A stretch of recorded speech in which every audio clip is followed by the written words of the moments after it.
and I'll say good day to you. We will begin with this transmission, which we have called the 3 behaviors of connection. And they are timing, communication, and action. Allow us to elaborate. This information is not only for the purpose of strengthening connections between each and every one of you as humans upon the earth, but also between the humans of earth and the hybrid beings that will eventually come to live among you. Because there are certain kinds of vibrational frequencies, certain states of being, certain energies that are very important for establishing strong connections between the hybrids when they eventually come to live among you upon the earth. The idea of tapping into timing of communication allows you to begin to be able to sense when the time may be appropriate to establish a connection, looking at all factors, not only in your society, but in their society, looking at the opportunities that come to you through synchronicity to show you when the timing is more appropriate than other times, to not be too eager, to not be too desperate, to allow yourself to relax into the flow of the timing that is essential for clear connection and communication between you and the hybrid beings. And again, this is something that you can begin to hone your senses on with respect to connections between each other, is to never be too ready to push an idea, an agenda, an idea of information to one another, but to allow synchronicity to show you when it has automatically set up the most appropriate and best possible timing in which information can be exchanged when all parties involved in that communication are receptive and open and willing to ponder and absorb and consider the information being shared that is representative of the excitement and passions of each individual involved in the cross communication. So being more sensitive to the timing of a communication will be essential not only for your own future on earth in terms of the communications that you may feel are necessary to share with one another to propel you forward in a positive direction, the sharing of knowledge, the suggestions of different pathways that you may take without the insistence or expectation that they must be listened to. Synchronicity will provide the perfect timing for this, and you will be able to sense it more and more if you relax into the way things naturally and automatically unfold in your society. The second part, the communication itself, the willingness to reach out, to share, to offer suggestions, alternatives, points of view, the idea of paths that others might take, but again, upon which you have no insistence that they must take, communication of essential and vital information that deals with connection, expansion, positivity, creativity, and unconditional love will be of primary importance when synchronicity has shown you what the timing is for such exchange. Then the willingness to communicate, to share perspectives, to see from each other's points of view will be of critical value in moving forward in your reality to build and shift and navigate yourselves toward a more positive version of Earth. Gathering the information you believe might be essential to share, the perspectives that you believe will be the most beneficial in being of service to one another, and in that communication, the asking of questions of how the other side of the communication might deem necessary information to be given to them might ask for certain things to be shared, might suggest certain things for you to ponder. So it is the telling and the asking in the communication, as you say in your ancient language, the getting to know you, getting to know each other aspect of communication, really digging down and understanding that everyone has a valid point of view based on where they are coming from, and that the communication must not have any hidden agendas or any kind of desperation or need to force someone to see the point of view that you are espousing, but simply being offered in service as a suggestion for all to consider, to see if it is part and parcel and in alignment and in harmony with their path, their chosen path, and to implement and apply it where appropriate in their own estimation. So the synchronous timing of delivering the information, the back and forth getting to know you of the communication, and truly investigating the perspectives of each and what they bring into the communication, to get to know them much more deeply, to allow them to know you much more deeply, to create and forge common ground so you can move together in harmony, move upward and expand and move forward in harmony together, and build a more positive reality by shifting to the version of Earth that would support all of the dialogue and all of the suggestions and ideas and creativity and love that would come out, that would spill out of that equal communication, equal interest, equal curiosity, equal inventiveness, equal creativity, and equal love. And then, finally, the third principle of action. As we have often said, physical realities, language is the language of action, the language of doing. Words are not enough. Communication is fine, as we have just outlined. But the activity of following through, of doing what you say you will do, of supporting the whole in a variety of ways through the actions that you participate in, that boost and form the forward momentum, that demonstrate your willingness to commit to the ideas you have shared and the automatic timing of synchronicity. The actions you can take in your imagination, physicalize them to the best you can. Don't leave them in your imagination.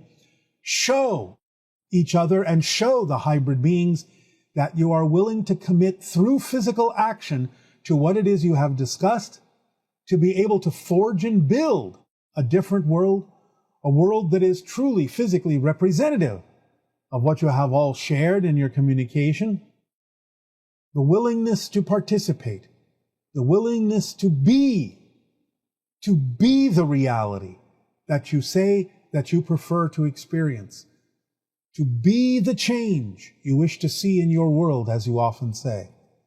Through those actions, through that commitment, through the willingness to demonstrate physically what you have talked about, then each other and the hybrids will know that you are serious, that you are committed, that this truly is representative of your passion, that it is truly representative of who you are and your core vibration.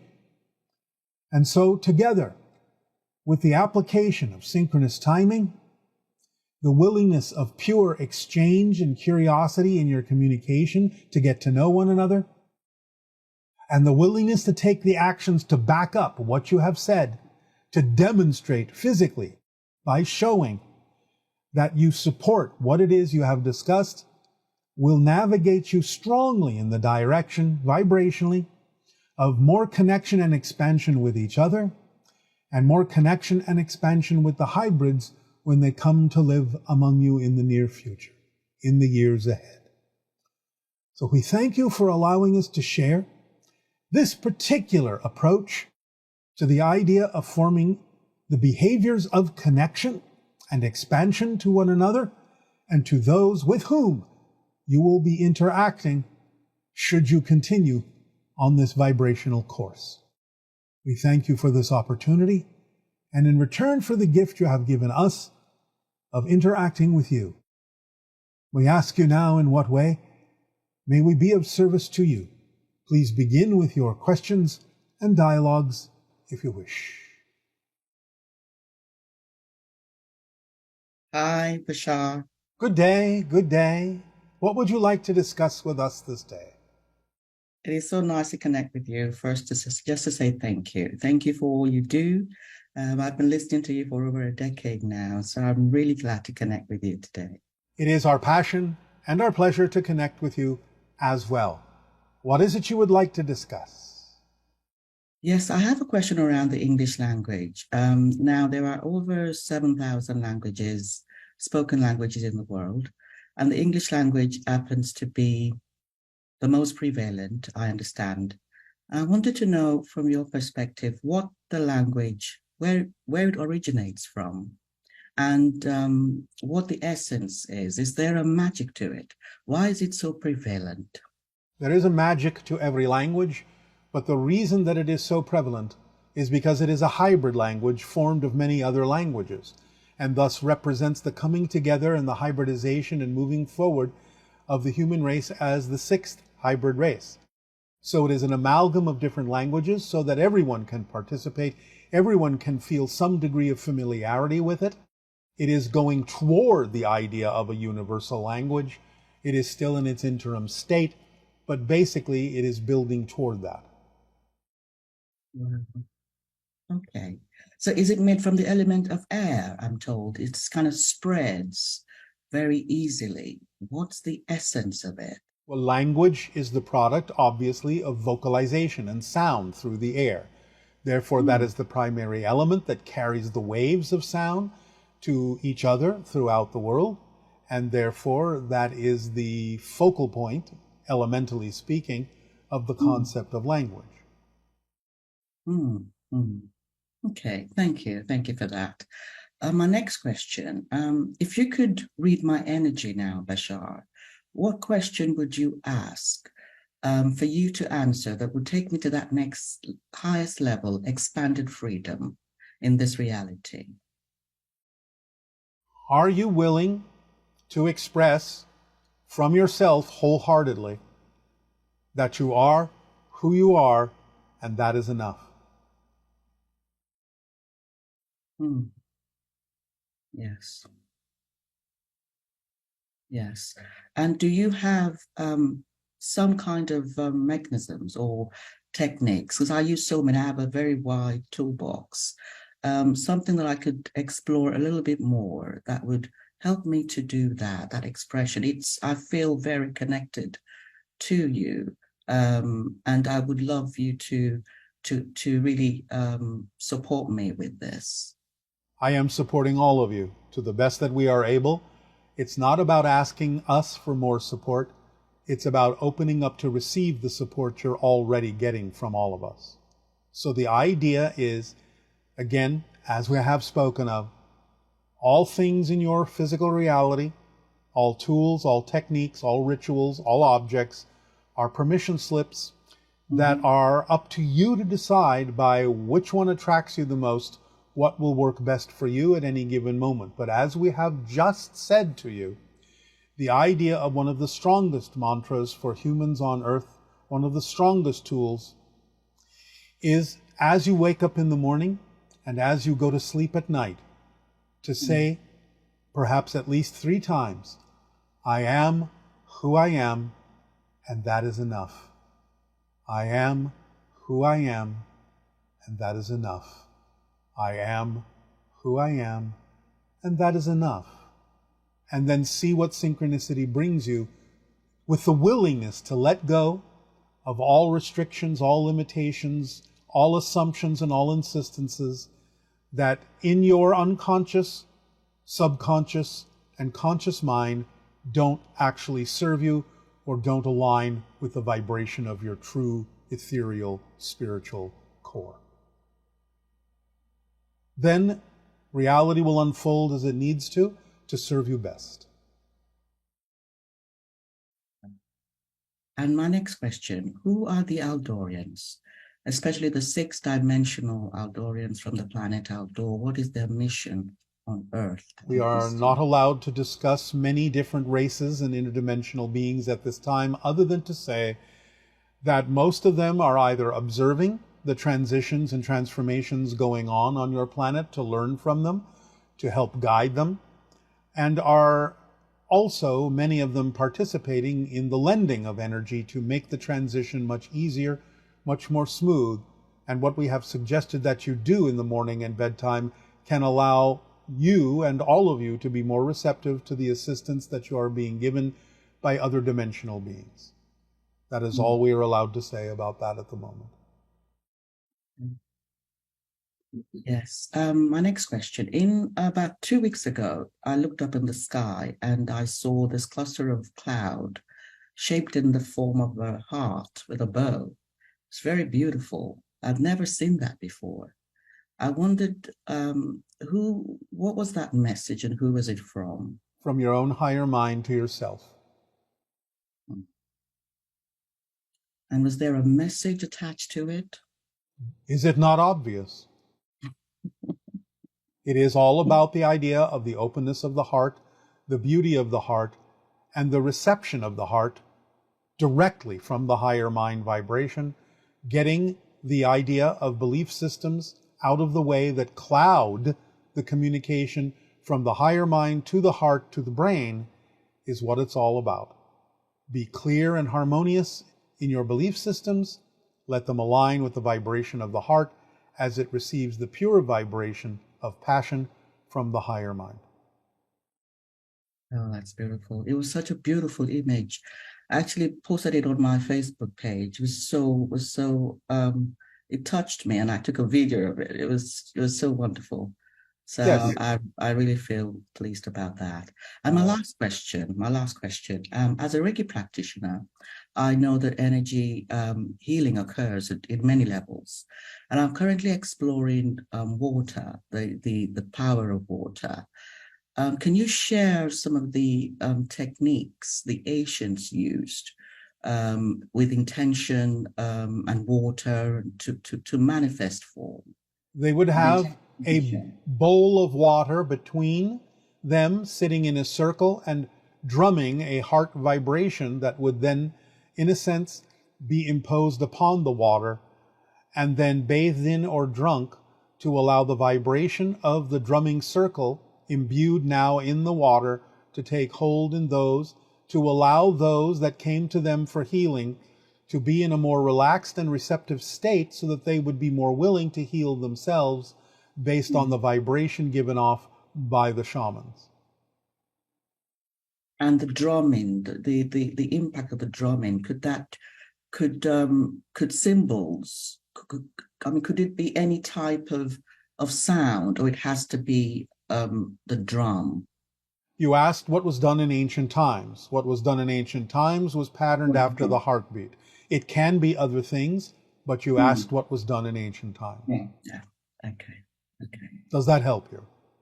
Yes, it does. Oh, then we thank you for your co-creation and interaction, and we bid you an exciting day. Aveo. Aveo, Bashar. Bye-bye. Hello, Bashar. And to you, good day. So exciting to talk to you, and I hope that you're doing well in this now. Of course I am. I wouldn't be doing otherwise. Well, that's wonderful. What would you like to discuss today? Well, the first thing I wanted to ask you about regarding the connection, the topic of connection and how important the breath is. I recently came across a book called the Arasatma, which is the alchemical breathing techniques of the ancients. And it says that the Montauk Indians were custodians of this sacred body of work and has a unique process of breathing that creates a balance between the three vehicles of experience: body, soul, and spirit. And my question is there a way to use this breath and the pranic tube in its full capacity as the channel for the flow of resources once we have cleared it completely from emotional blockages? Well, yes, why wouldn't it be?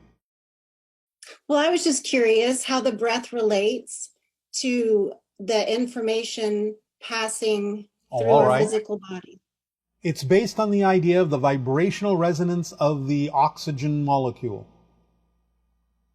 So the idea is that the reason you take in and start breathing differently, the idea of oxygen, resonates throughout the body in a hyperspatial, hyperdimensional way that expands your frequency to be able to handle more and more higher frequency information and energies. So oxygen is the eightfold key, vibrationally speaking, and gives the resonance that is necessary for higher dimensional communication.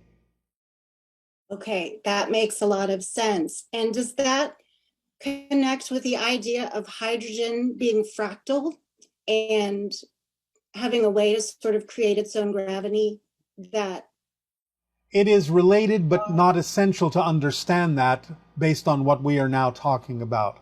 Oxygen is the key. okay. And does it also relate to sort of the positive and negative flow of our bodies and how healthy we are as far as having enough positive and negative charge?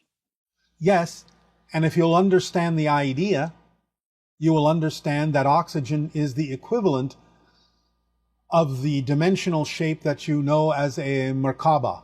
Do you understand?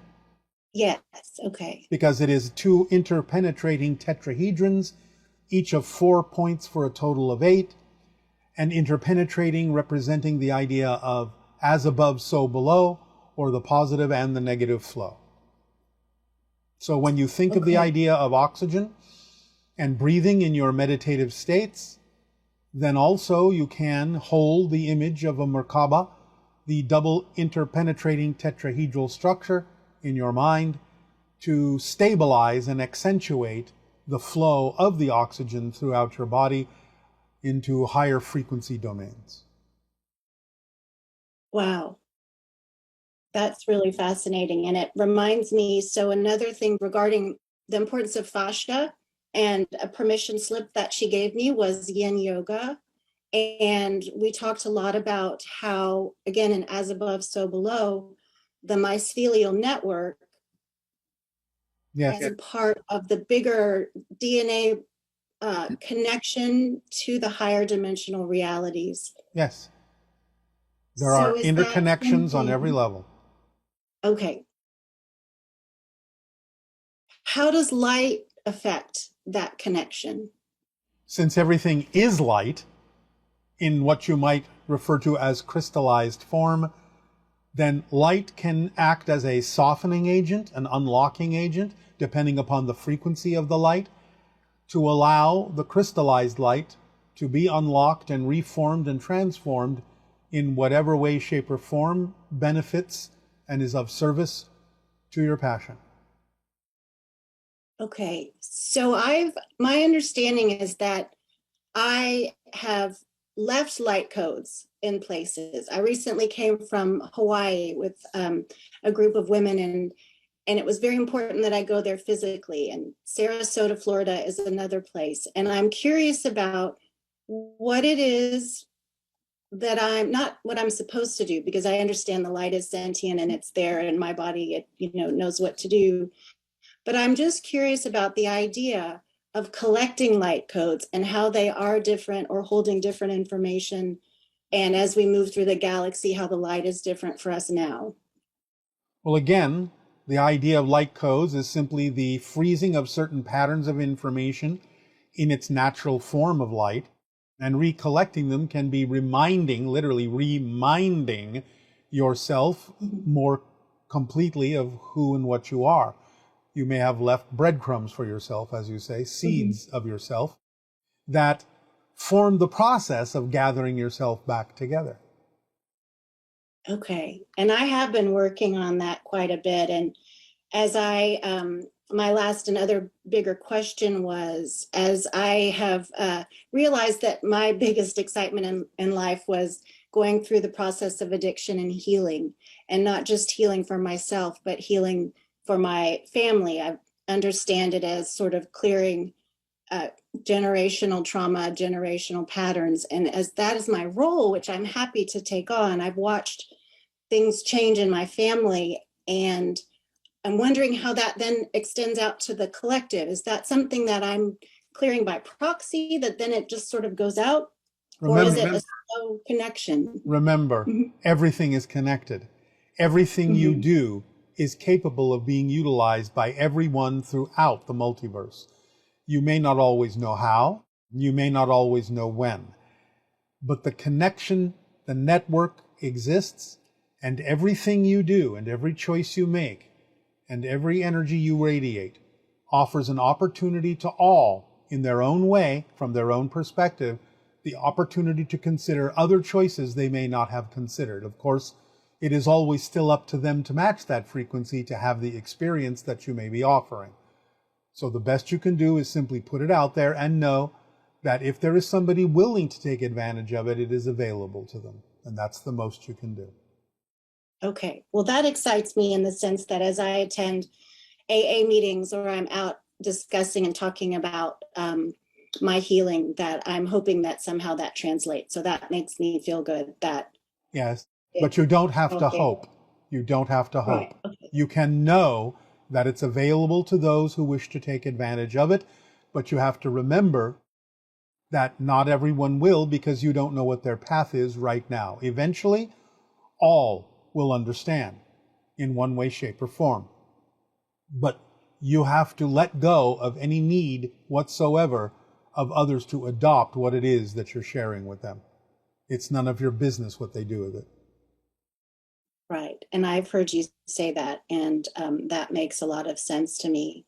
I also was wondering about, so elephants can feel vibrations from hundreds of miles away. Yes. And I understand that sensory information can only be processed if you have the right organ to process it, like dogs can smell things that we can't smell. Yeah. And I'm just curious if, as far as vibration goes and humans and the physical body, are the organs and the structures in our ears related in any way to that? The ones that we really don't understand? No, but the heart is. The heart is structured to receive those deeper vibrations and translate them into the body.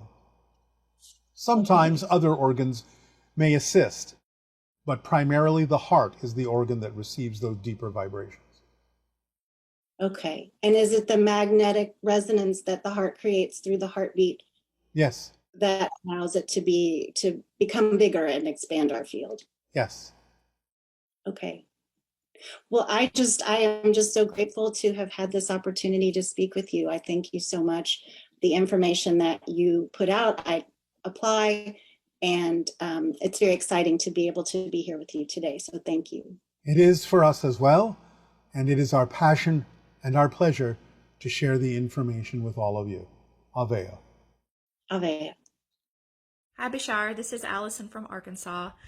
So my question is pertaining frequencies that are really, really close together, as well as soul contracts. So we hear all the time people, for example, having an accident, like they walk out into the street and a car hits them, and they say they never saw the car coming, and the driver says they never saw the person, they just came out of nowhere. Is it possible that in situations like that, albeit extreme, that because of a soul contract and just the perfect timing, that even though these two individuals were not at that moment on the same frequency, but that the split second right before that happened, they merged into the same frequency, or one of them jumped to the other one? Is that a possibility? Because to me, that has so many other implications that I'm thinking of. So if you could give any insight on that, I would appreciate it very much. Thank you, Bashar. Love you. It is actually a probability. Yes, that is correct, and that can happen, and happens more often than you may think.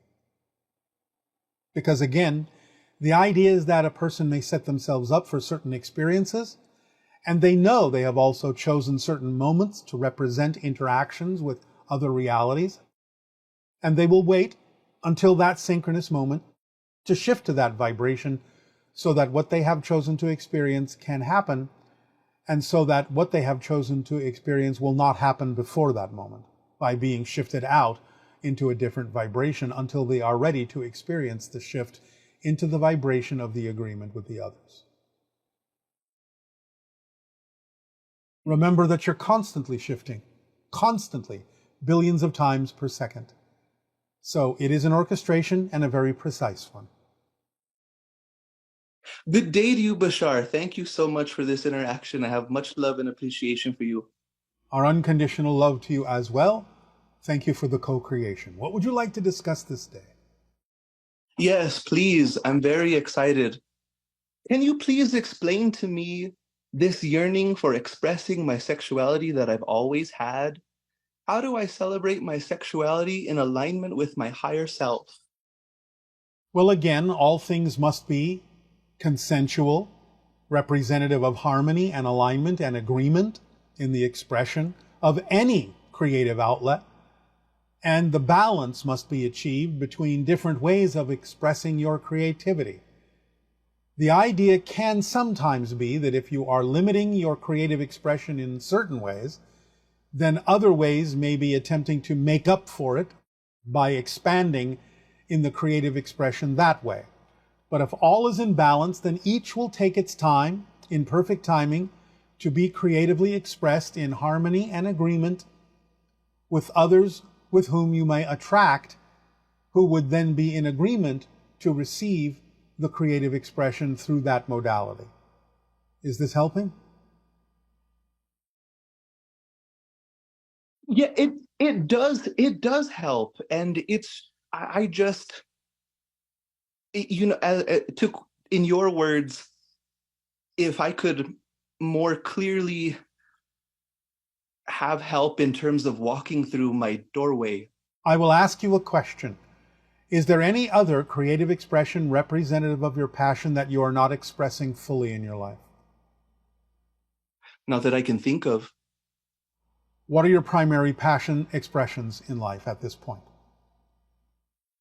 Right now, singing and dancing and just being who I am in the sense of as a person. All right. Do you feel that they are vibrationally equal to the idea of the sexuality expression as well? I feel like something is missing. Such as?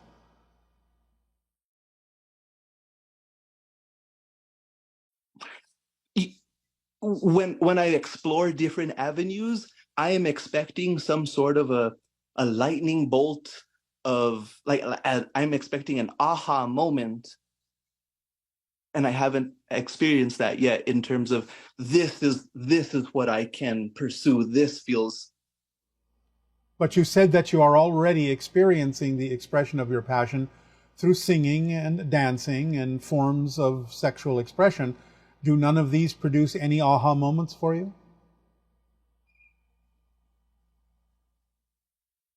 Not in the way that I am, not in the way that I am expecting, and I am expecting.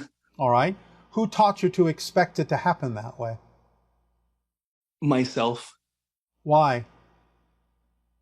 Why must it come with a lightning bolt in order to be valid? Because I feel like big things need to feel big. Really?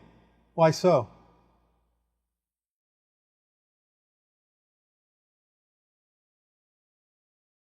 I'm not sure. All right. I'll ask the question from this perspective then. Why are the things you're already doing that are representative of your passion, why are they not feeling big? Because I feel like they can't provide for me in the financial way I would like Really? to. Really? So you are insisting that only a certain form of abundance is what your passion can provide you, instead of opening up and relaxing into the different forms of abundance that could be supporting you. Is that what you're saying? Yes, I am insisting. Why? Do you not know that insistence is resistance and imposes limitations upon your ability to express your passion and creativity? Why would you choose to limit yourself that way by closing the doors through which all forms of abundance and support could be coming to you? Why insist on only one form as being valid? I don't know. It's Sure you do. Sure you do. It's because it feels like that has Because always you been. have been taught to think that way. Hmm. Because you have been brought up in a culture that thinks that way. Because you're basing your worth on only one form of abundance. Hmm. So, have you heard us talk about all the different forms of abundance? In the ways that it exists, yes. Why are none of them as real as money?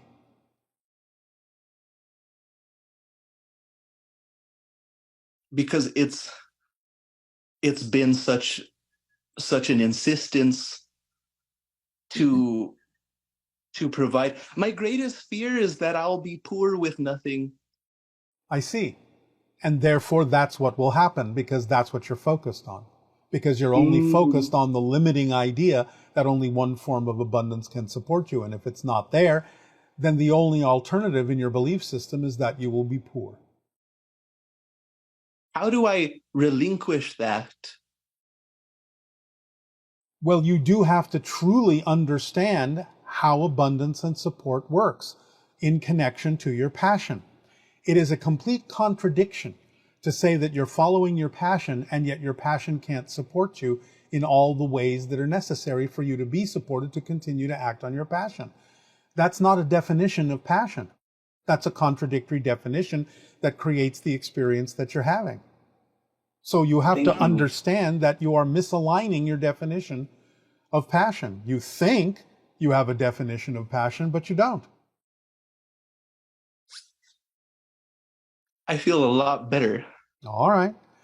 You must relax into the knowledge that there are many forms of abundance, including being given a gift, including have something to trade, including synchronicity, imagination, communication. All these things can actually support you if you give free rein to your imagination. The idea of an over-focus on the idea of sexual expression can be, as we said earlier, the idea of imposing limitations on other forms of creative expression that would then result in actions through sexual expression that are the result of frustrations.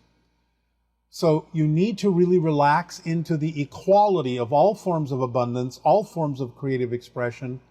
Know that every moment is an aha moment. Cherish it for what it is, and that everything that is happening is exactly what needs to happen. Stop invalidating your present, expecting it to look different. Remember, the true measure of change is not whether the outer reality looks different. The true measure of change is whether or not you respond differently, even if it looks the same as it did before.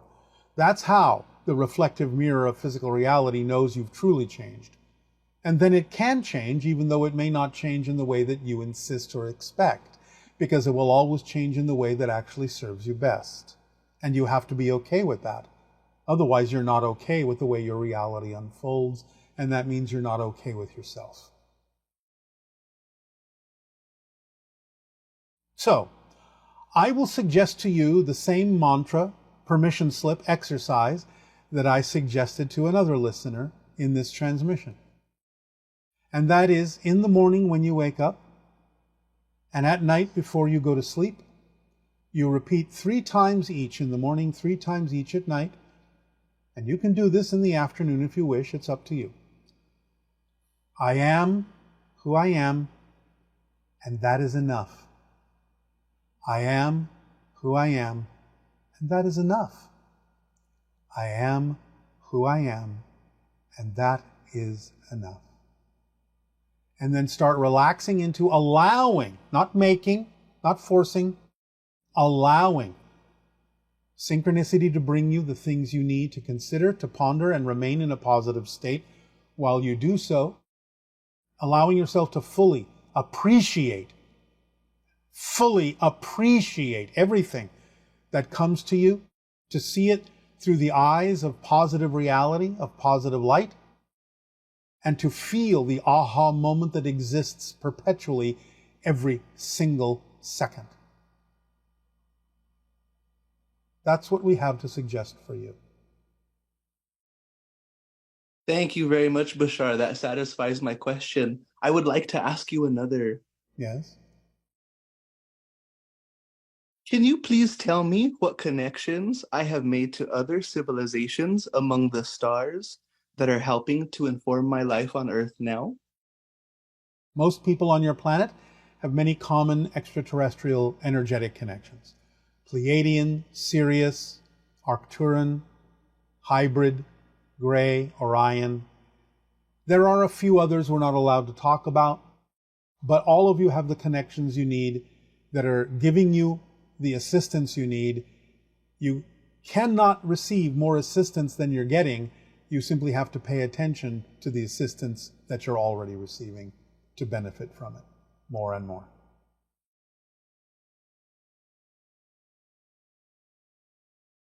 Well, Thank you. You know, I do have two more questions, please. Yes? Your transmission titled "The Last Days of Atlantis" gave me a very emotional reaction. Can you please tell me what relationship I may have to Atlantis? Well, like many of you, you're cross-connecting to people in that particular experiential era to draw from it, to add to your own story, and to create a more positive outcome than they created for their civilization. Thank you very much. And my last question, I have two brothers. I have an older brother and I have a younger brother. And I love my younger brother so much. I just have so much love for him. Sometimes it's a lot for me. Is there anything that you can tell me about the relationship that the two of us have? Not at this time. You will find that information out from a different source. Thank you very much. I appreciate that, Bashar. It is our passion and our pleasure. Good day. Aveo. Aveo. Thank you, Bashar, that I can ask you this very important question. What you have been spoken about in a live stream event, I think. And my question is that you mentioned the importance of the quality of water, and we should only drink the best to be in resonance with the high frequency. My question to you is there any advice you have for us how to make or to get this purest and clearest water what we need? Because it is really difficult in the most of the areas of this world, but also in all the countries where the water is nearly clear.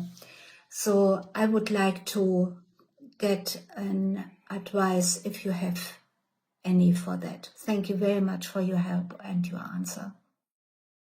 Your technology has provided you with filtration devices, and you could take advantage of many of them. In addition to that, you can meditate over the water.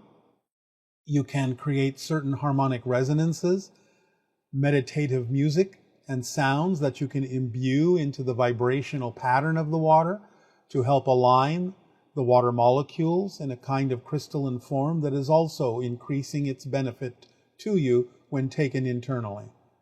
You can take advantage of these things. It is simpler than you think. Oh my gosh, Bashar. Good day, good day.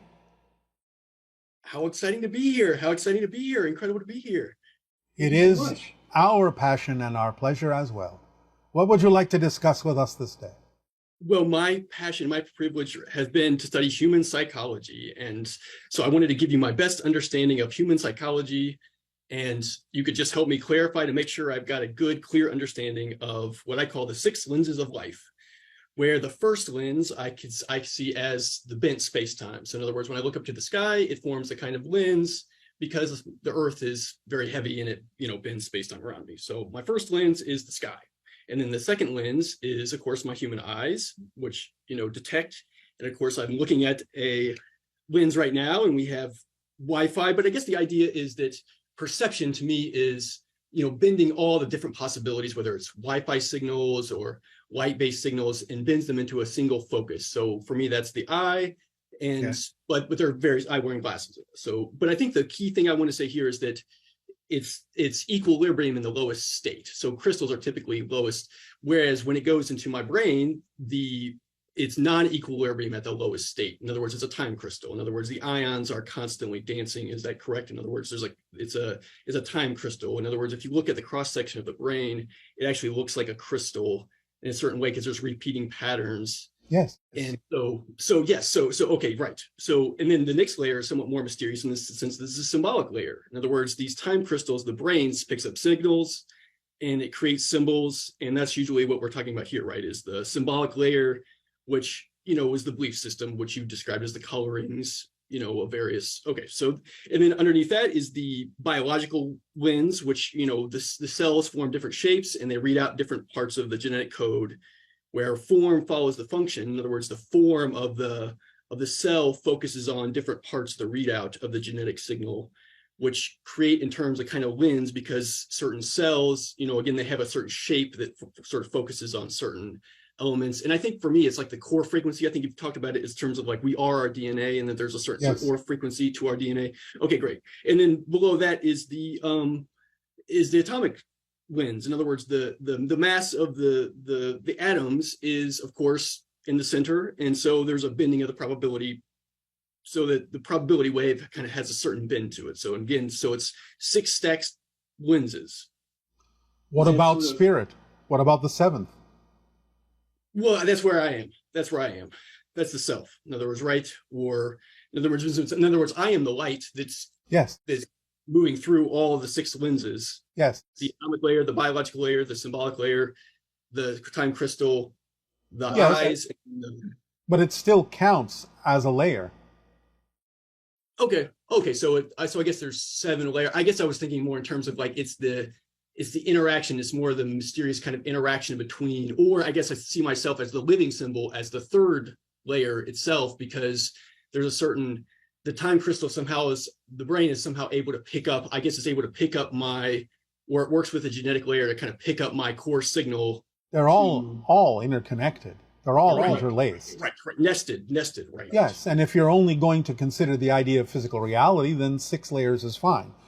But we would not necessarily suggest that you forget the 7th layer is what begins it all.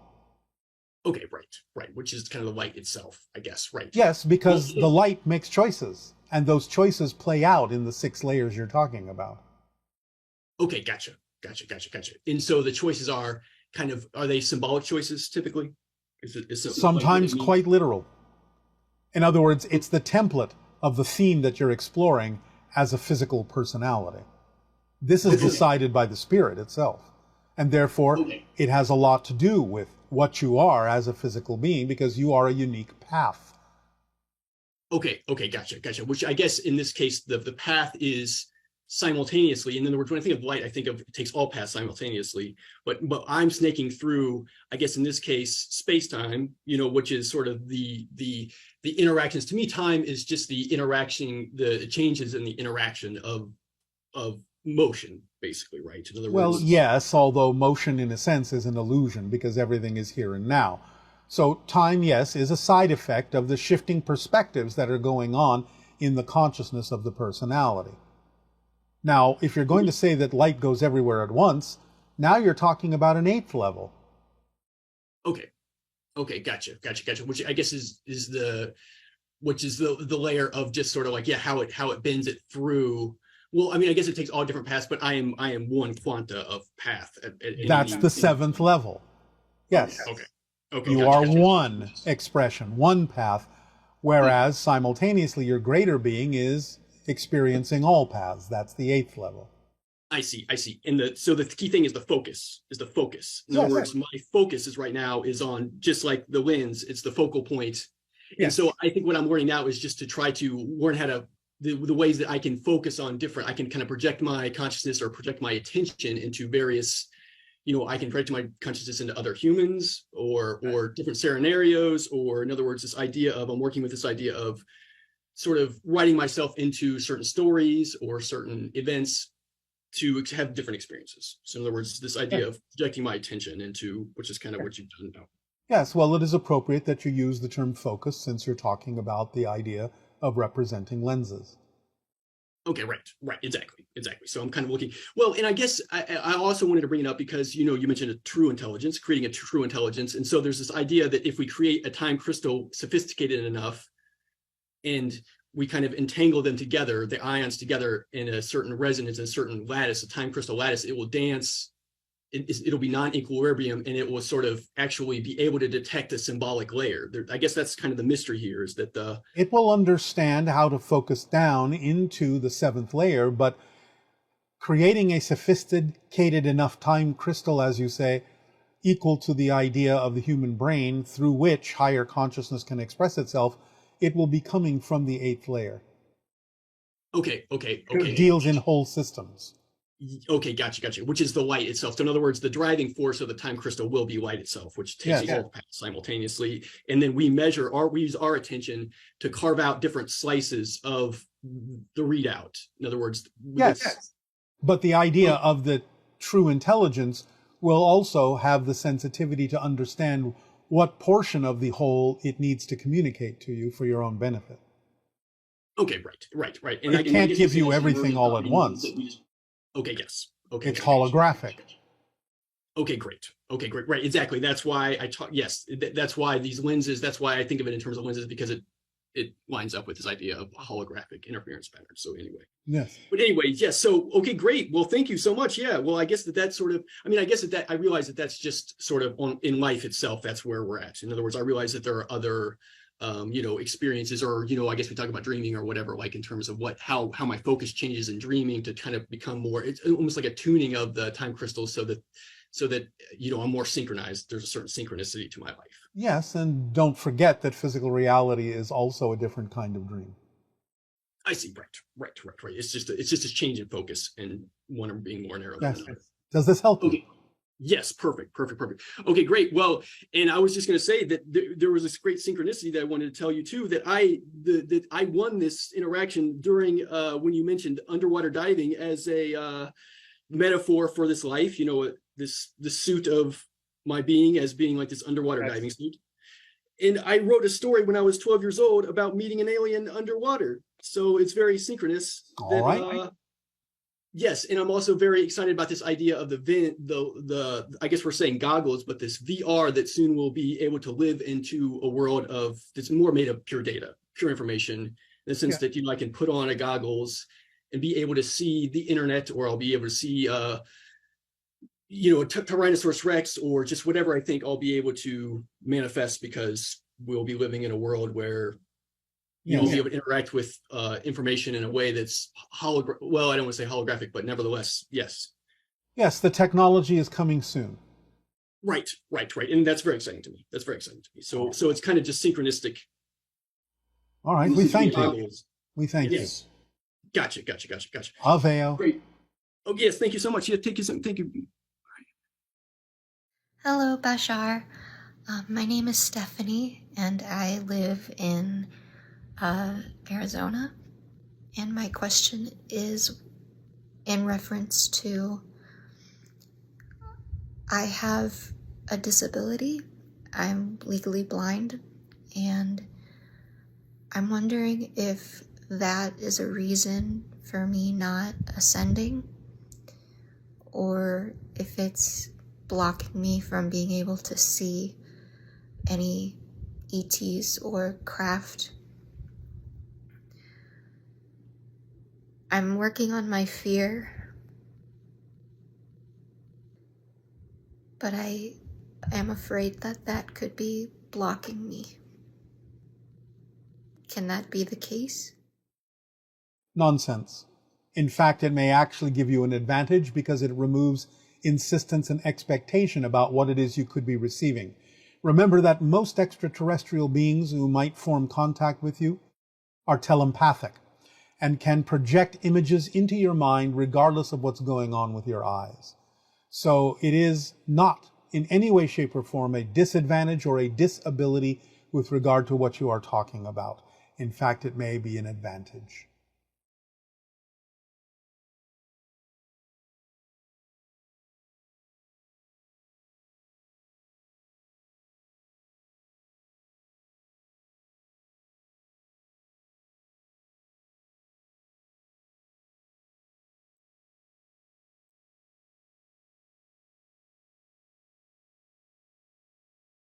Hello, Tadeo. Nania. We have lots of wonderful questions from our viewers. All right. The first one is, you said that the open contact window is 2025 to 2033, and the public contact is 2037. Have these times changed?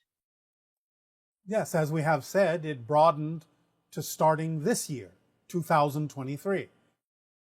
Still going to about 2033, with other levels, other markers occurring between 2033 and 2040.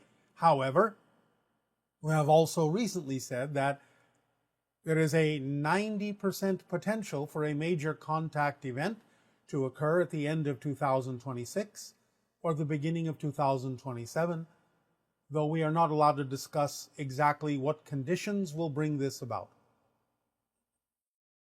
Okay, thank you. You previously spoke about hybrids living in vacant housing situations for a short time. Do these hybrids interact with human beings during their visits or observe us? I would like to create a safe and welcoming place for them to interact with me at their discretion. Yes, they still do use vacated places temporarily. On rare occasions, they may chance an interaction with a local human. You may do whatever you wish. We cannot guarantee they will use the space that you provide. My 10-year-old daughter is wondering if hybrid children are excited to come be with the animals of Earth. If so, which animals are they most excited by?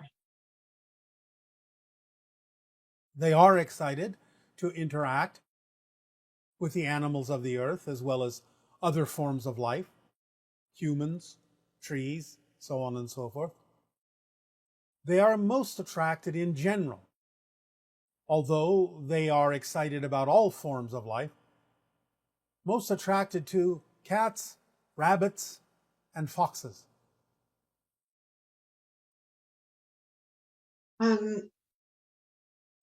You've mentioned that the hybrid children are learning about us and how to acclimatize to our society. Can you share something about them with us that would help us understand and acclimate to them better? They are not so proficient with the idea of social norms or pleasantries in terms of the idea of etiquettes. So the idea, even for some of them, of learning to sit and eat on a plate with a fork and a spoon are alien concepts to them that many of them are learning. The idea of exchanging what you call small talk is still relatively foreign to them. They see the idea of small talk as something that procrastinates getting in the way of direct communication, which of course they're mostly used to doing telepathically. So they may seem quite withdrawn, quite silent for a while, until they get used to the understanding of why small talk matters to humans as a way of establishing familiarity and sort of testing the waters as to what another person is all about and in what direction the conversation might be interested in going. So they will have to get used to those kinds of social norms on your planet, even though at the same time, humans can also get used to the idea of using their own telepathy more often.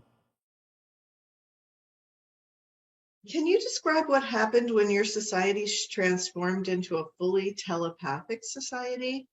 What is it like when one suddenly shifts from not so telepathic to completely telepathic? It is like awakening into a dream where there are multiple realities speaking to you at the same time, and it involved a process of stabilization that allowed us to differentiate what was and what was not relevant for us in any given moment in terms of information pouring in from many different sources. So we had what you might refer to as a filtering time after the awakening, after 3 days of Shakana, awoken us to the idea of telepathic connectiveness, and we had to go through what might be, for some individuals, a few days, weeks, or months of filtering until such time as we allowed what was relevant to come to us and filtered out what was not. So it took some adjustment, but it didn't take too long. And can you tell us, why do humans need regular soap and water baths to maintain hygiene and health, while so many animals on the planet don't need such practices? And how did the Greys clean themselves? All animals will usually take advantage of water sources to clean themselves. And you have animals such as cats that clean themselves regularly. Different animals have different ways of doing so, and different needs of doing so, different levels of need. Just look more closely, more deeply at the animal world, and you will see that many of them have different ways of preening, cleaning, bathing, so on and so forth. The Greys, once they mutated from human to Grey, had very simple systems that relied mostly on the ingestion of liquids that were purged through the pores of the skin in terms of perspiration, and simply wiped themselves down with what would essentially be damp cloths. Sometimes, later on, they would perhaps pass through a cleansing mist. Is one of the signs that we are biologically connected with ETs the idea that we don't seem so well adapted to our planet in terms of clothing, needing to bathe ourselves, and those ideas? No, not really.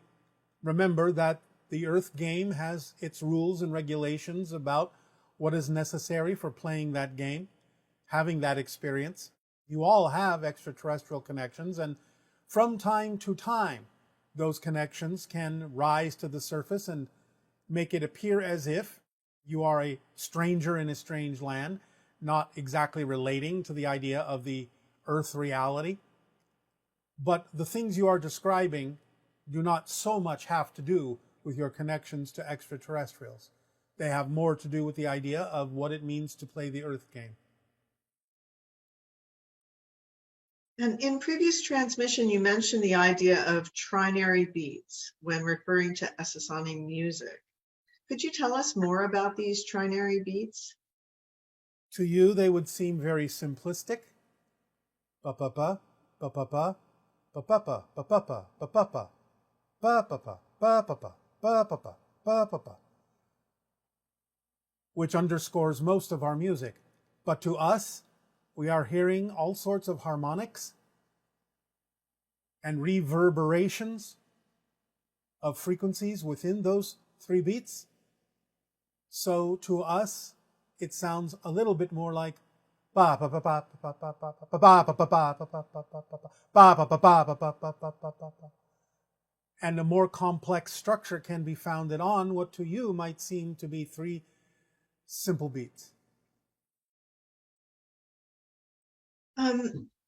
Are you familiar with the Star Visitor Sanctuary in Hawaii, and can you speak on its significance and usages? Not at this time. And how are you able to talk to multiple Earths at one time? Time for us is not what it is for you. The idea of what may be taking place from your perspective at a certain time is taking place from another perspective at a completely different time.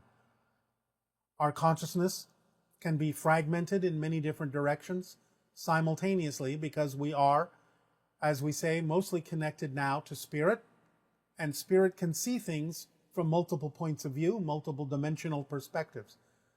So it's just a matter of what we have gotten used to in terms of creating an interaction, creating a connection that simply, when necessary, goes to whatever dimensional time frame is appropriate and relevant for the communication that needs to occur.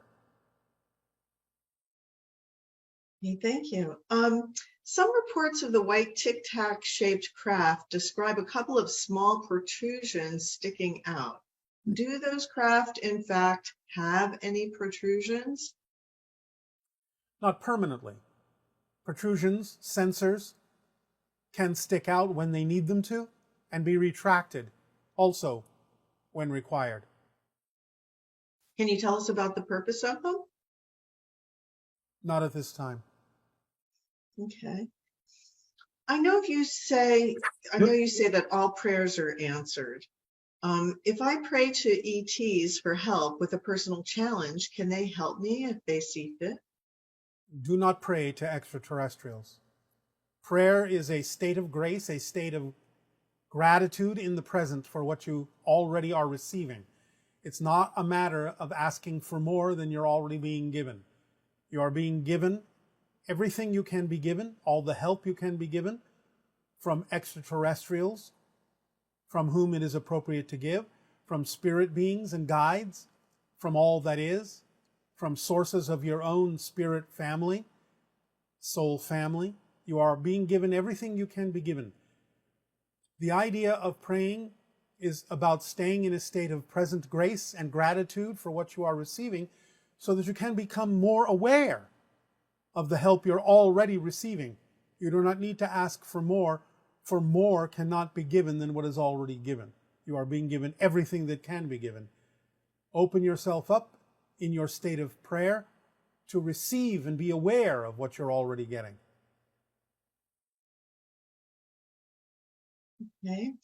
Is it possible that contact could be in dreams? This person keeps having dreams of various UFO sightings and even had one last night. Most contact events will occur in dream time. Again, it is a slightly altered version of physical reality, a slightly altered dimension in which it is easier for extraterrestrial and spirit beings to interact with human beings when their normal daily waking consciousness is set aside a bit. So these things are actually happening and are actually representative of memories to the best that your physical mind can interpret them with the dream language. But most contacts at this point occur in the dream state, in the dream time, yes. And this person is saying that they once experienced a communication from their deceased dog through a ceiling fan. Both the dog and the fan are white, and they wanted to know how a being can communicate through an inanimate object. I understand they're saying that they understand how we do that in physical reality through gift giving, for example, but how do spirits do this? Can you give us any insight on that? Spirits will use whatever object, because remember, objects are just projections of consciousness. The idea of the spirit of the animal may have recognized that the observation by the human of the ceiling fan allowed the human to be in a perfect state of receptivity for the animal to communicate the vibration of love and connection that the animal was attempting to do. So, like any spirit using synchronicity in the things, the objects, the projections of consciousness that are already in front of your face, making it easier for them to make a connection because of your attentiveness to them, because of your ability to perceive these objects and accept them in your reality, then yes, an animal or any being in spirit can utilize an object as a way of communication. You said that guides usually send subtle messages in order to remain unobtrusive. Are they considered a novice or unskilled guide if their message is very obvious? Not necessarily, no. It depends upon the circumstances and the reason for why the message is being delivered the way it is being delivered. It has nothing to do with whether the spirit is a novice at it or not. And are we able to affect other people's vibration? For example, if a loved one is struggling with negative self-worth, can we manifest for them? No. You can send off a vibration that can encourage them and invite them to more readily match the frequency that you're giving off, at which point they will create for themselves the same vibration in their reality.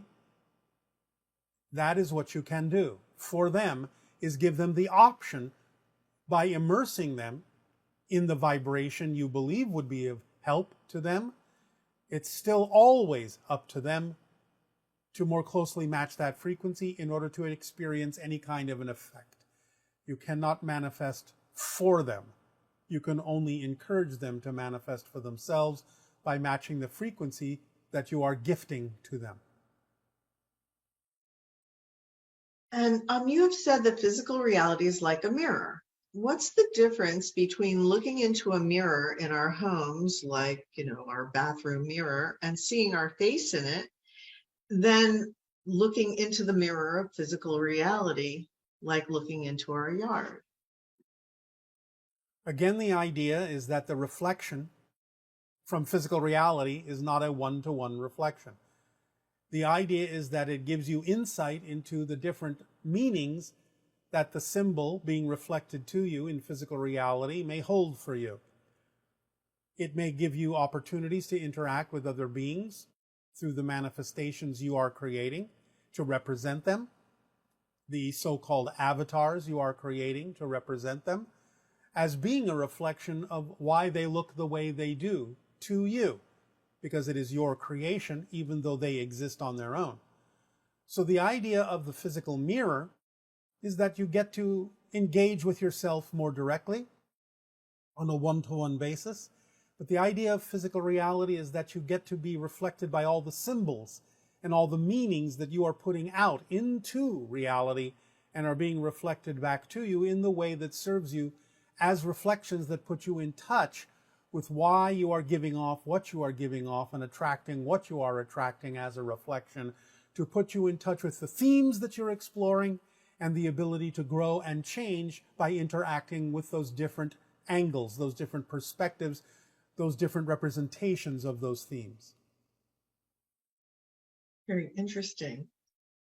This person is talking about parallel realities and wanting to know if they coexist in the same place at the same time. Of course, that's what makes them parallel realities. Everything exists here and now. Everything. There is nothing that doesn't exist here and now. Look at it this way. Even the concepts of space and time are evidence of parallel realities. Because if you understand that everything is one thing, space being reduced to its simplest form is a dimensionless point.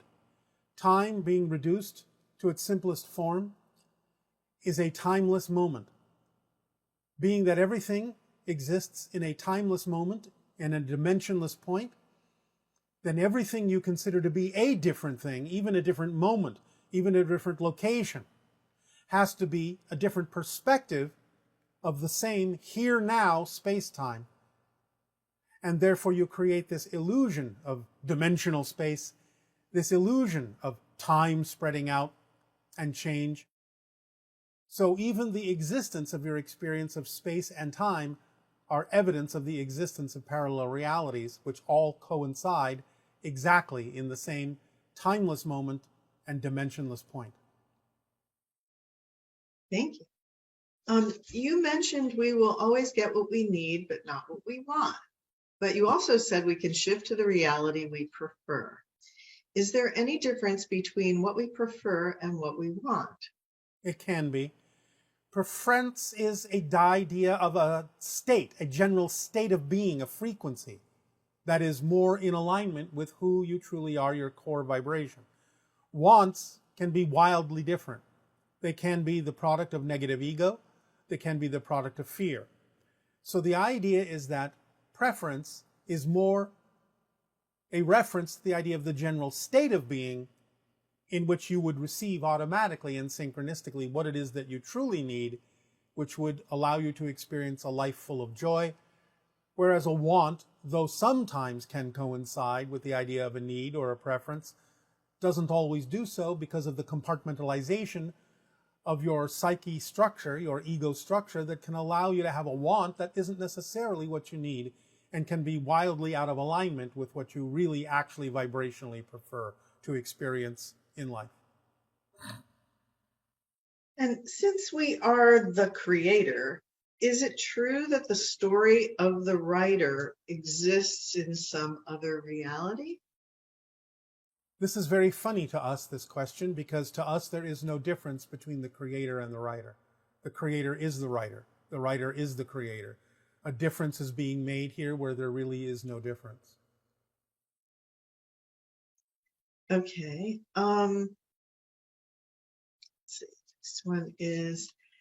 This person is asking, they sometimes question whether the knowing sense of creating distance from a person is based on a belief rooted in fear.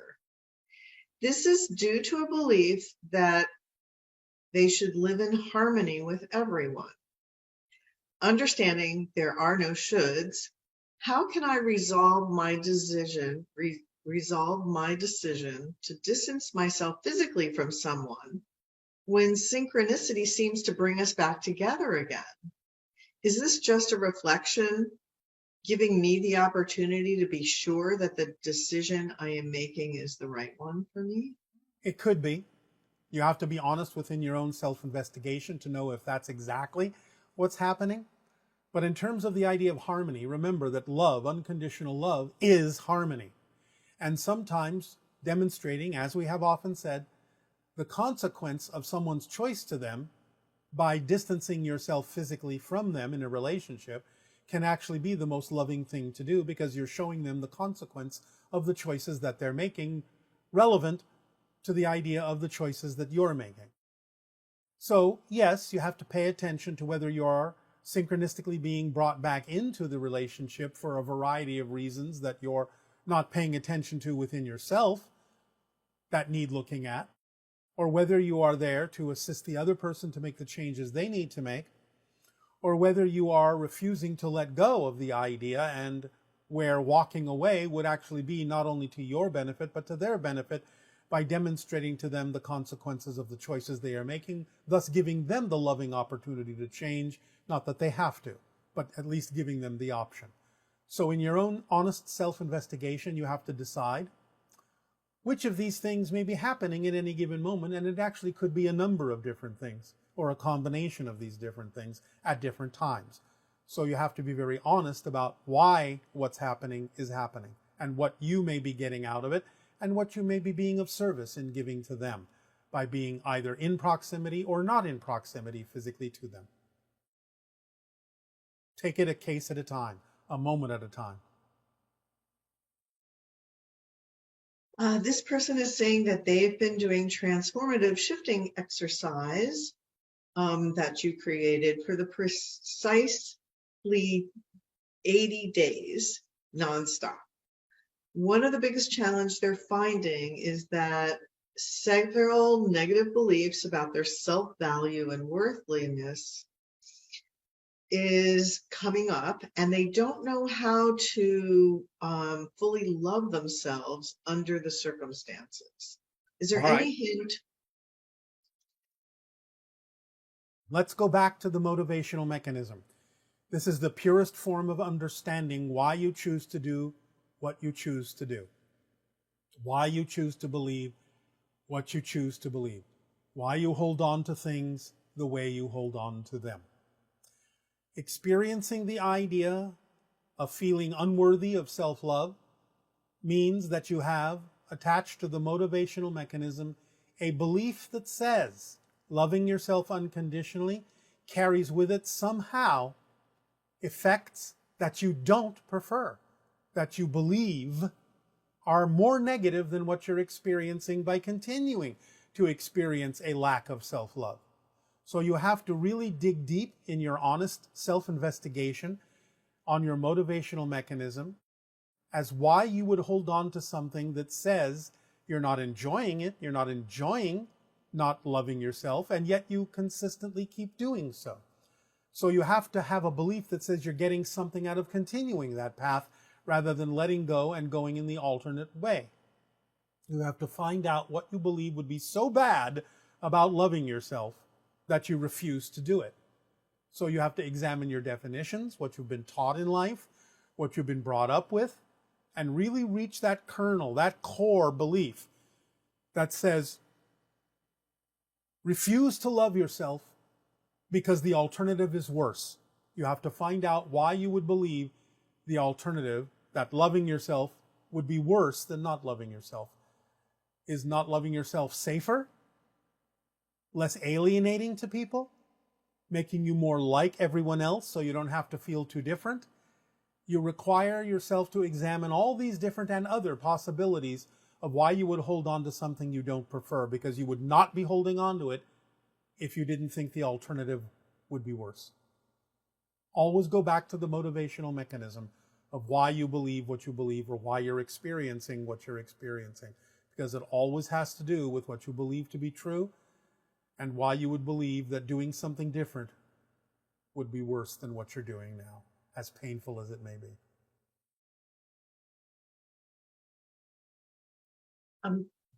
This individual has been battling anxiety for most of their life. They meditate and they're on a low dose medicine, which helps. Can you suggest a method for me or this person that can be more in the moment and to stop ruminating and worrying about things that they can't control? What I have just said to the other person will also work for this person. They need to meditate and focus on the idea of the beliefs they have attached to the motivational mechanism within them and ask themselves the honest question and revealing question, what am I getting out of these ruminations? How is it serving me? What am I afraid to let go of that I think would be worse if I did? They have to really focus on the idea that they're continually choosing to ruminate on these things to prevent themselves from going in a different way, a different direction that they have a belief says it would be worse than where they are, as stuck as they may feel. So they have to have a little bit more honesty and deep investigation within themselves and admit that they're choosing to ruminate on these things to prevent them from going in a different direction, to be aware of other things within them that they may be afraid to face. They have to strip themselves away and really look at the core being that they are and why they are holding on to these things, repeating them over and over again, and what they're getting out of doing so and what it prevents them from realizing.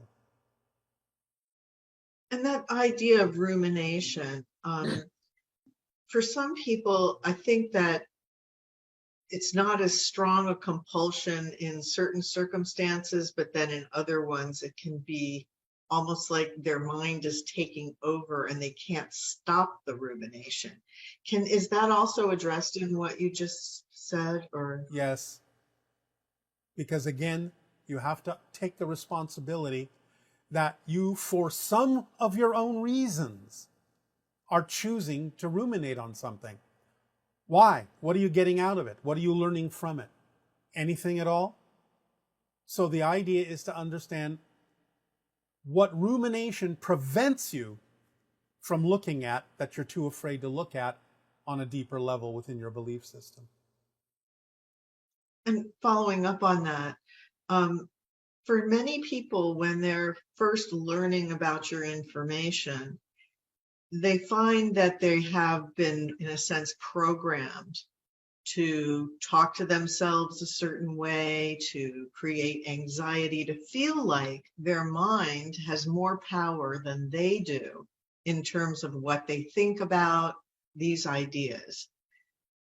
Can you help us understand what is the mechanism or what happens in childhood that creates that kind of relationship with the conscious mind, and that what your information does to allow the person to let go of feeling controlled, in a sense, by their negative ego? I'm going to be somewhat poetic about this. The idea that you're calling programming is what we might refer to poetically as the darkening of the mirror. Their own mirror has been shadowed, so they are not really fully willing to look at their own reflection because they are afraid of what they will find in the mirror, being told that the reflection will be representative of their lack of worthiness. So the idea is that their mirror, their internal mirror, has been shadowed to the point where they will be afraid to look at it, to look in it, to really see the true reflection of unconditional love that is pouring back from all that is through the mirror to them. They need to either shatter that mirror and get a new one, or clean that mirror to see the true, childlike, beautiful spark of existence and reflection of all that is that they are, and really let go of all the things that have been told to them the stories that have clouded the mirror, darkened the mirror, shadowed the mirror. So they need a clean rag of forgiveness, of understanding, and self-love to keep wiping that mirror until they see the beautiful light that is the childlike reflection of all that is that each and every one of you are. So I'm going to be poetic about this because maybe that will help as a permission slip to help them clean up the idea of the so-called definition of programming, which is nothing more than being convinced that you aren't worthy to see your reflection because you're afraid of what that reflection will show you. When all it really can show you, if you clean the mirror, is your true spark of light, your true self as a reflection of all that is. That is lovely. Yes. And along those lines, some tips are requested for letting go of painful memories that maybe trigger PTSD or those kinds of ideas. I have just given you the tip. Okay. Can a focus on releasing beliefs that are general in scope allow us to indirectly release specific beliefs? Or is it necessary to focus on releasing specific trauma? Letting go of general beliefs can encourage you to practice letting go of more specific ones. It depends upon the themes of exploration, the person involved, the personality construct as to whether or not absolute specificity is required in all cases. In most cases, it may be representative of a theme you do need to investigate and explore, but letting go of more general things you believe you can handle to let go of can encourage you and give you the practice you need to let go of more specific things more easily. Okay. And then this person is saying that they keep sabotaging their own success with procrastination and pessimistic doubt. Can you speak on the idea of procrastination and pessimistic doubt about one's own ability to be successful? Everything we have recently just said about the motivational mechanism and the darkening of the mirror applies to this particular situation as well. Okay.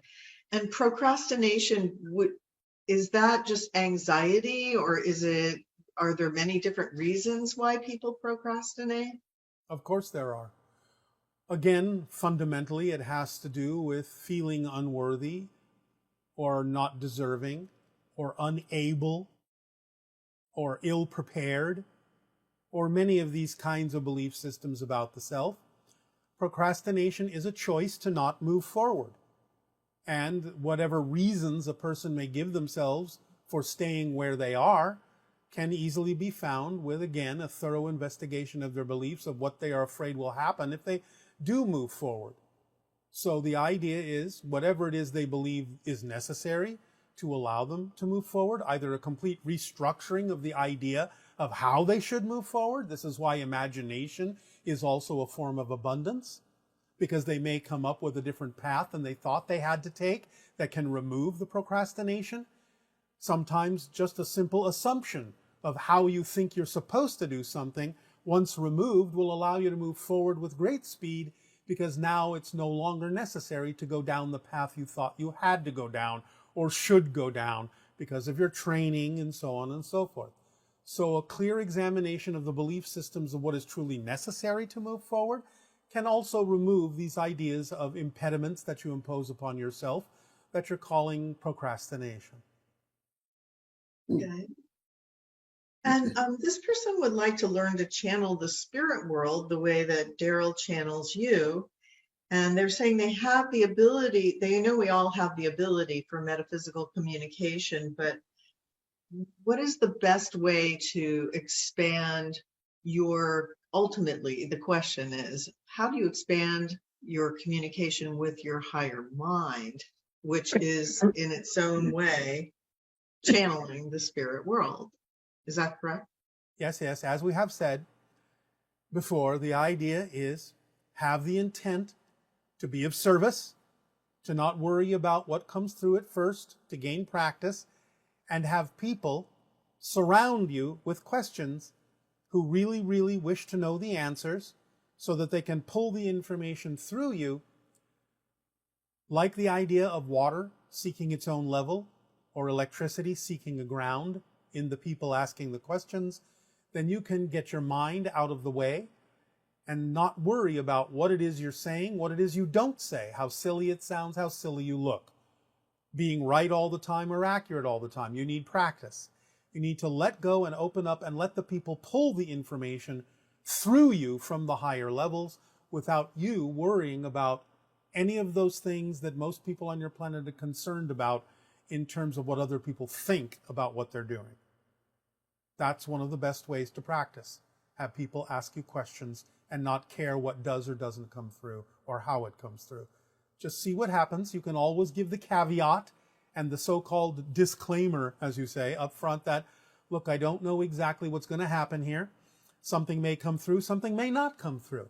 Something may sound completely ridiculous. Something may feel accurate and turn out later not to be accurate in your estimation. It doesn't matter right now. I am doing this to gain more sensitivity and more awareness of how to connect to the idea of my own higher mind, and I appreciate deeply the opportunity to do so by you asking questions. You're giving me a chance to perform and practice, and that's all that's necessary right now to understand. And with that out of the way, then you can feel free to bring through whatever comes through, as long as you understand that you're doing it for the purpose of being of best service to those who are asking the question. And that's all there is to it. That's your intent. See.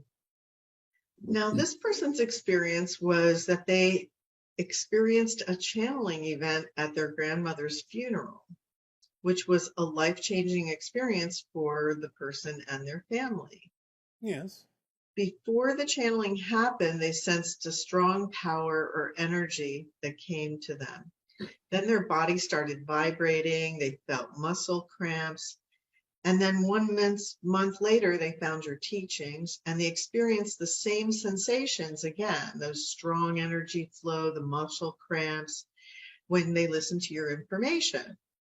Can you help him or her understand how to interpret this energy?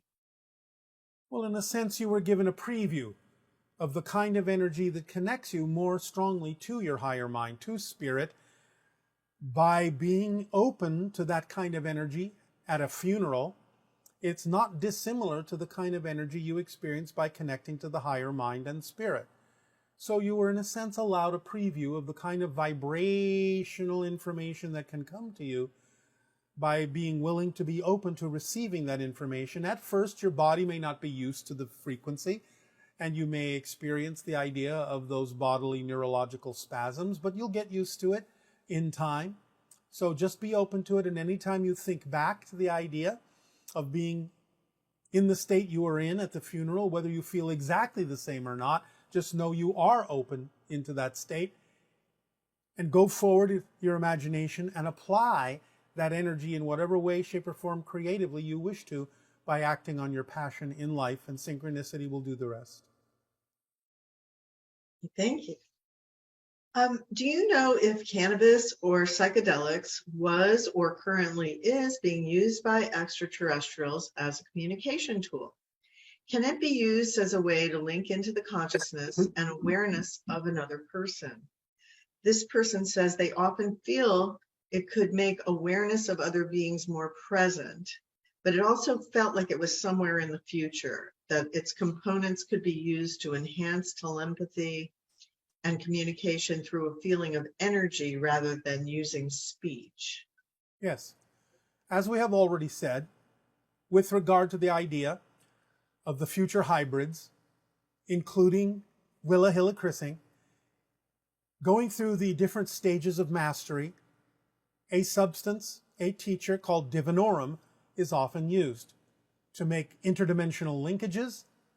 And so different extraterrestrial beings at different times and different civilizations use the teachers of their own planet that grow naturally to aid and assist them in this endeavor.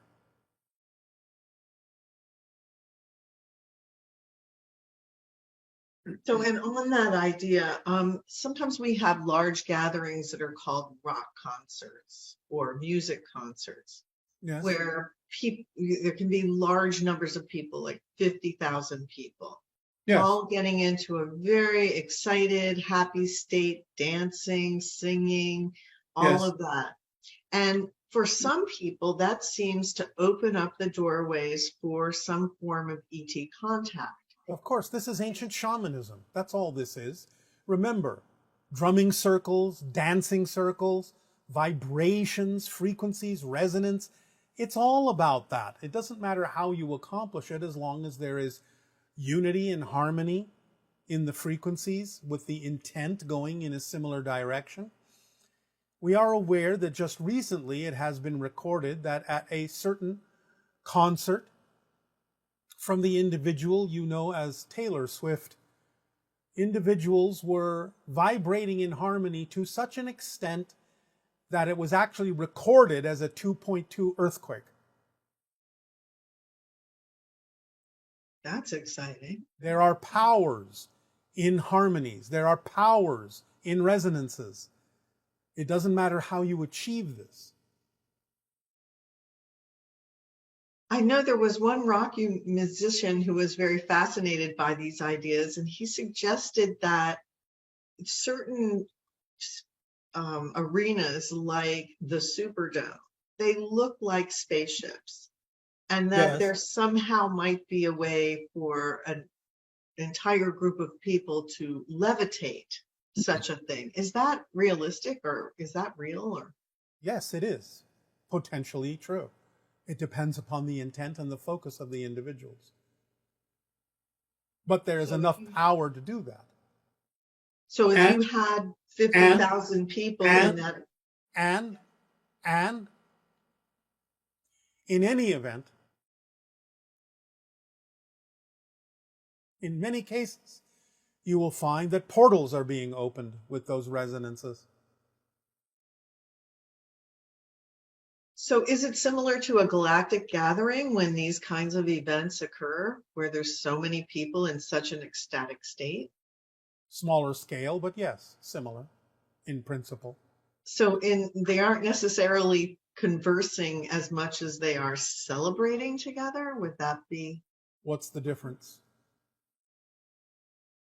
Well, it seems like there's a frequency difference between just regular communication and celebration.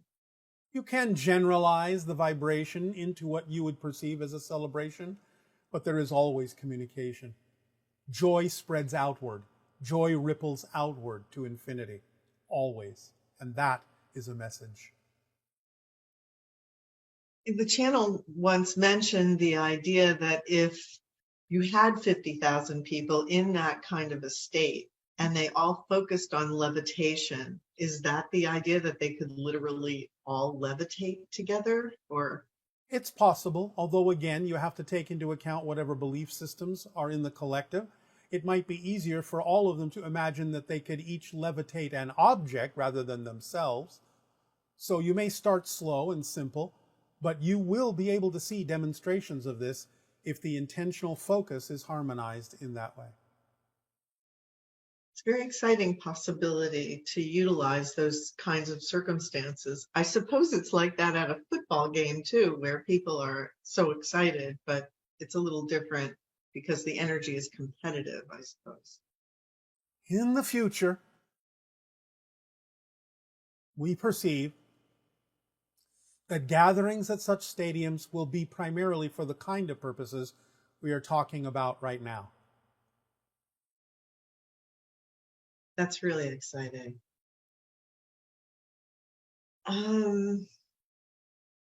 Is there a limit to the human population that planet Earth can sustain? Well, of course, it depends on how you allocate your resources. The way you are allocating your resources now, you have exceeded the limit that is capable of surviving and thriving. However, were you to reallocate resources, eliminate certain political, social, religious limitations, and allow equalization to occur in certain ways, you could find that the Earth could sustain 10 to 12 billion individuals quite comfortably, but major changes would be required. Okay. Oh, this is one question. There's some proximity in spelling and pronunciation of Anasazi, Native American people, and Anunnaki. Can you tell us if there's any connection between those? There is some, we will not go into detail, but there is also a connection between Anasazi, Anunnaki, and Essassani. Yes. Okay. Um, all right. So moving on to some current events. Are ETs able to listen in to the current UFO/UAP hearings that we are having here in the US? Yes, Do they feel the same happiness and anticipation that we humans feel who believe that aliens are real? we understand that bit by bit, this is progressing toward the idea of everyone already understanding that we exist. And in this meeting that was broadcast, the government admitted that they recovered extraterrestrial bodies from crashed UAPs and nobody even batted an eye. Are we at a comfort level now about the idea of ETs as a nation or planet? First of all, an individual from a particular program within the government released this information. There are those who simply do not believe the information and therefore are appearing to be comfortable with it, but are still in denial about it. There are those that are more comfortable with it. Yes, the indications of lack of reaction in certain ways can be an indication that you are closer to open contact. All of this is preparation. All of this is about the idea of disclosure, and all of it is preparation for the idea of the high probability of open contact at the end of 26 or the beginning of 27. Okay, and you've mentioned that Skinwalker Ranch in Utah is a possible location for first open contact. Yes. In regards to their research there, can you tell us the origin and or purpose of the 1.6 gigahertz signal that the scientists there frequently encounter? Yes. This is a communication signal that is also of the correct frequency to open portals. In one particular episode of that particular program, as they broadcast that signal out, they received an echo reflection, which they could not understand where it was coming from. But that is the signal that the portal is open. So when you broadcast it and receive the reflectional echo, you know that you have opened the portal. That's the significance of it and why that particular frequency is used for space communication as well. It is in alignment with the idea of communication into higher dimensional realms. So, intuitively, your scientists have figured this out, whether they understand it completely or not.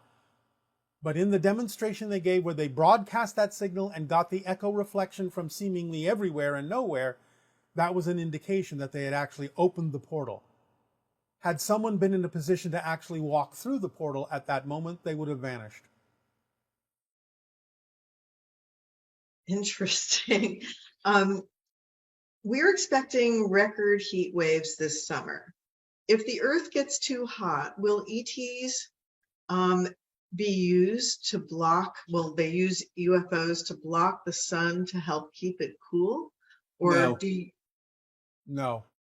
Climate change is a natural event that you have accelerated with your technology and pollution. This is your choice. You will have to shift to a different Earth where these things may be mitigated. The idea, of course, is that these things go in cycles, and the warming of your oceans, as you're experiencing it now, can actually, paradoxically, bring about a cooling cycle that can begin a different ice age. so that whole idea that there's some people on the planet who want steps taken to prevent more global warming, while there's others who are opposed to it. Why do we have these kinds of, I guess, issues on our planet? Because Earth is where all the stories are being told, positive and negative, and the splitting prism will divide into the different versions of Earth that will allow people to continue to experience the consequences of the choices they are making for their own reasons in playing out these stories positively or negatively. Earth, in that sense, is the dividing line, is the dividing space, is the college of many choices. You'll experience the consequence of the choices and the classes you have agreed to take. Interesting.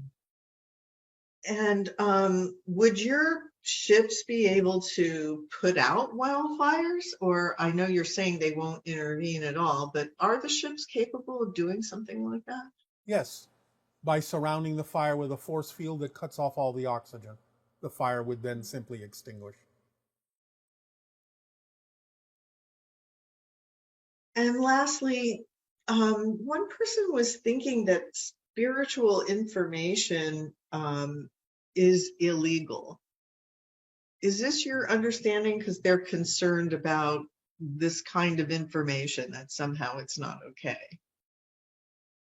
If such is illegal in certain portions of your planet, then we would simply suggest that if a person desires to interact with spiritual information, that they act on their passion to either change the legality in their locale, or they simply move to a place where the idea of spiritual information is not illegal.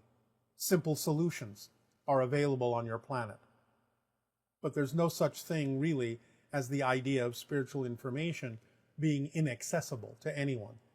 You can keep it private if you wish. It doesn't have to be displayed publicly. Nevertheless, if certain cultures on your planet deem it to be illegal to contact spirit, then do something about it, or move to where you don't have to do anything about it. And that pretty much wraps up our questions. Is there anything else that you'd like to share in the few moments that we have remaining? We will give you what is coming up next. For the next transmission will be all about parallel realities and you. We will describe exactly how your connections to different parallel realities inform and guide the life and the themes you are exploring in this particular time stream. So be prepared to allow your mind to expand interdimensionally by focusing in on the ideas we will share in Parallel Realities and You in our upcoming transmission. Aside from that, allow yourselves to continue with this transmission by becoming relaxed and receive our unconditional love in the sharing that you are about to experience. Thank you, Bashar.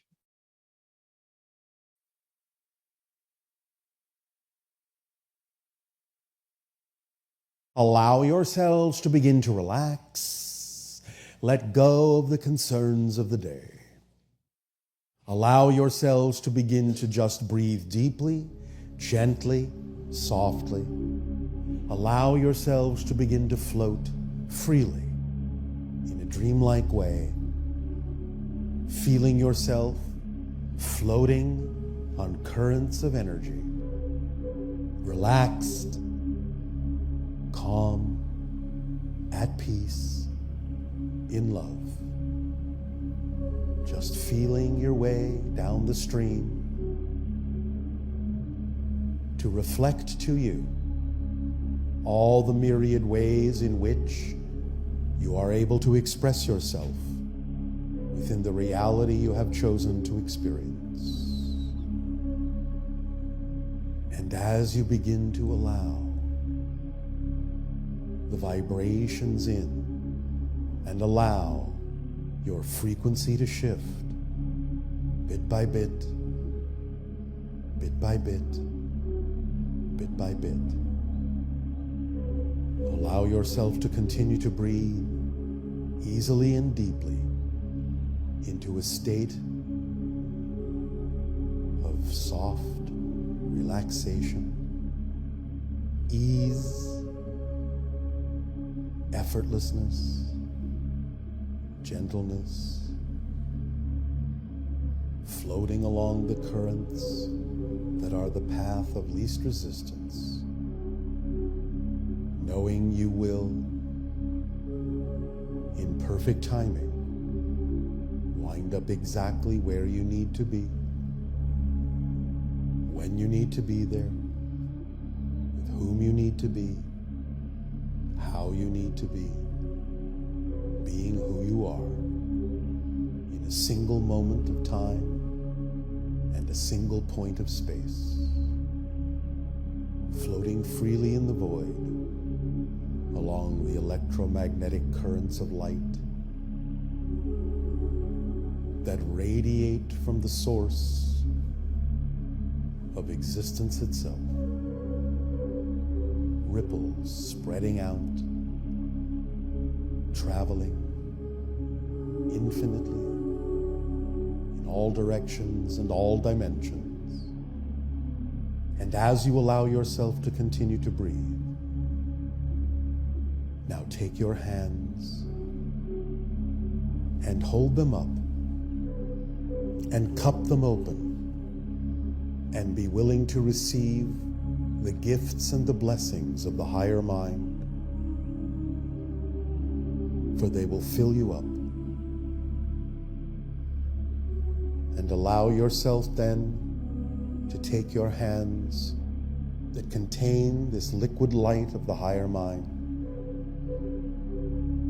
and allow yourself to drink deeply from it, feeling refreshed, and allow it to wash over your face, cupping your hands around your face and honoring the physical mind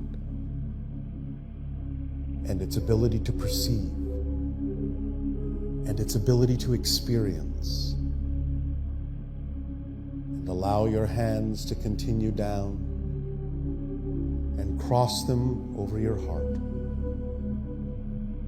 and feel the vibrations and the energy that emanates, radiating outward, reflecting the radiating ripples of electromagnetic light that issue from source, reflecting back to source. The waves that represent and identify you as a unique reflection of creation, of all that is, of existence itself. And allow your hands then to offer your heart out to the world in the form of your passion, your expression, your love, your creativity, your boldness, your artistry, your song, your life.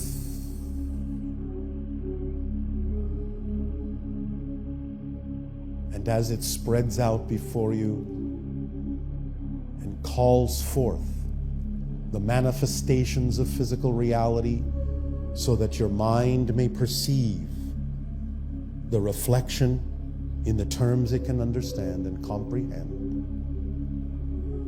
And you give thanks and appreciation and gratitude for the opportunities, blessings, gifts, challenges, doorways through which you can walk, through which you can cross to higher levels of being. And you let go of all the insistence, knowing that surrender is not giving up control, but is surrendering to the control that is already built into your existence, so that there is no insistence and no assumption as you give it back up to the higher mind to allow synchronicity to guide you in life, so that you may experience mindfulness in all that you do, so that you may experience appreciation in all that you do, so that you may experience gratitude in all that you do, so that you may experience allowance in all that you do, so that it may all work together in combination, in harmony, in synchronicity, so that you may rise up,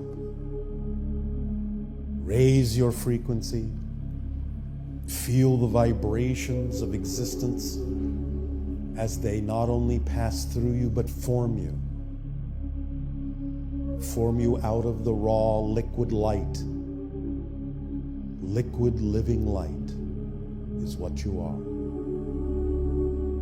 expressing itself in trinities in a variety of ways to create the foundation and structure of your experience, your dream of physical beingness. And again, allow the flow to continue from the higher mind. Receive in cupped hands, drink of the refreshing liquid light. Appreciate the perception and experience of the physical mind. Cradle and nurture the vibrations of your heart so that it may express itself in your passion and joy. And allow for clarity of perception in your adventure and your journey in life,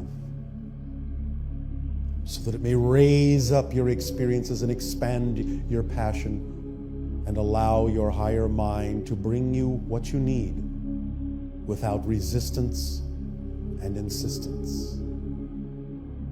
And allow the cycle to go through you again and again and again. Always uplifting, always amplifying, always magnifying, always guiding, always aligning, always synchronizing and harmonizing in beautiful song, in beautiful creative artistic expression, in perfect alignment and being and knowing and living and loving as living light, expressing itself in beauty, in understanding, in perception, in harmony. Feel the vibrations. Just let them flow through you. Let them spiral through your core and expand outward and inward simultaneously, so that you're at the center of your life, the center of your being, the center of your existence.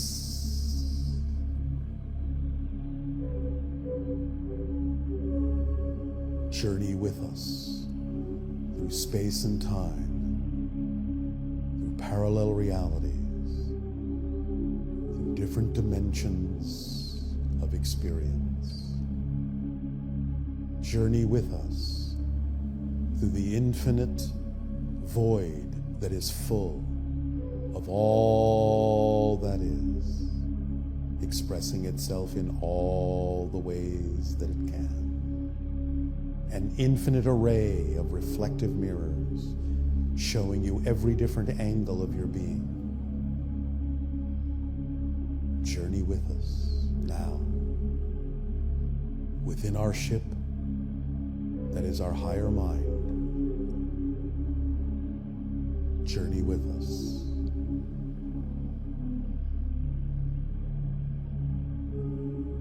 Through the stars, traveling, yet remaining moving, yet at peace,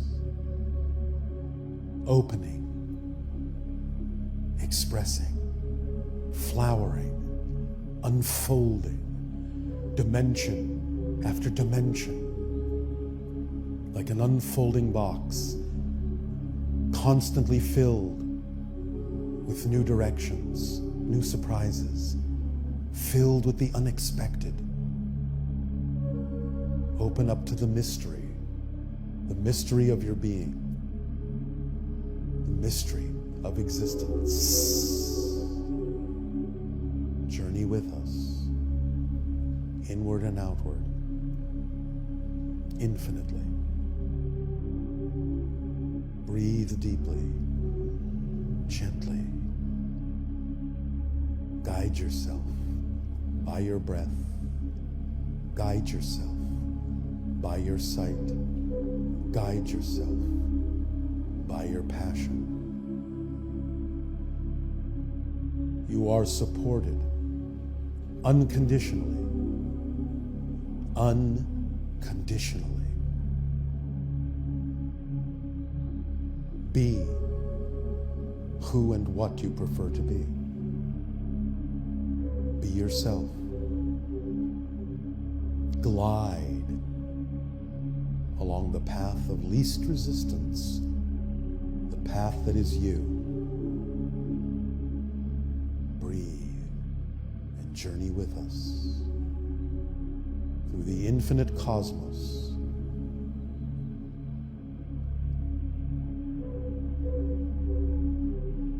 Moving, yet never moving. For you do not move through things, they move through you. And you stand in awe of the beauty of existence, the beauty of the stars, the brilliant and riotous colors of space and other realities, and the voices that come, the voices that whisper, the voices that remind you of your true self, the voices that welcome you home, the voices that are your voices, the voices of the infinite, the voices of all that is. Feel them in your heart. Feel them in your mind. Feel them in your higher self. Invite them in. Blend them in. Allow them in to serve you, to love you, to support you, to guide you. Join us on this journey with a triad mind in harmony. You are more than you are aware of. Awaken, awaken, awaken to your true selves. Feel the pulsing energy rippling and radiating from you, surrounding you in a bubble, a reality of you. A universe of you. All that is. All that is. All that is. Continue to breathe easily, gently, softly. Let it sink in. Let yourself drift along the currents in a dreamlike way and remain in the void. Just breathing, just being, just feeling, just knowing. Softly, softly.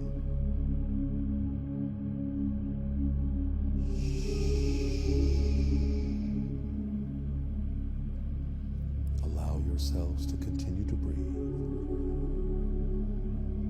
Be refreshed, be renewed. Be at peace. Our unconditional love to you all.